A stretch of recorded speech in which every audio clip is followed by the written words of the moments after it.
I'm Dr. Erin Ducat with Ducat Chiropractic and Sports Medicine here in Bloomingdale. In this video, I'm going to show some of the chiropractic techniques that we use for neck pain.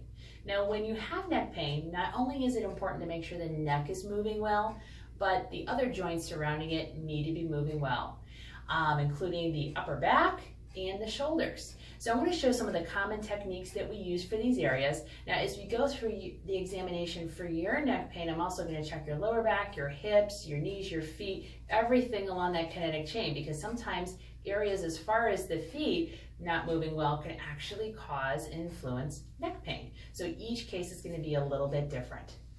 So first I'm going to show some of the diversified technique that we use for the neck.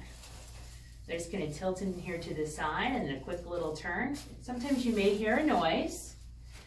And having your neck adjusted by a chiropractor may feel a little weird because we're moving around joints, but it is not painful.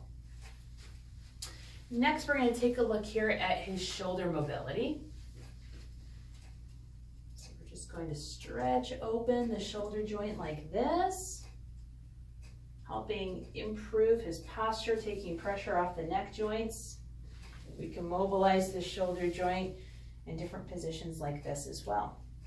Usually when we're working on shoulders, you're not going to hear that pop or crack that most people associate with going to the chiropractor. And then lastly, we're going to adjust his upper back.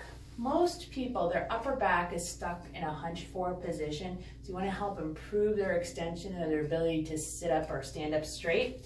So I'm just going to cross his arms like this. I'm going to place my hand behind his back, and then we give him a big old bear hug. And again, we might hear a little noise with this. Take a breath and out.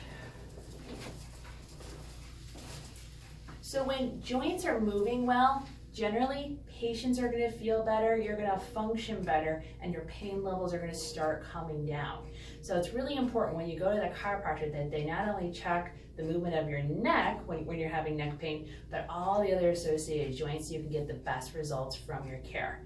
If you need more information about our practice or like to schedule an appointment, go to our website at www.ducatchiropractic.com.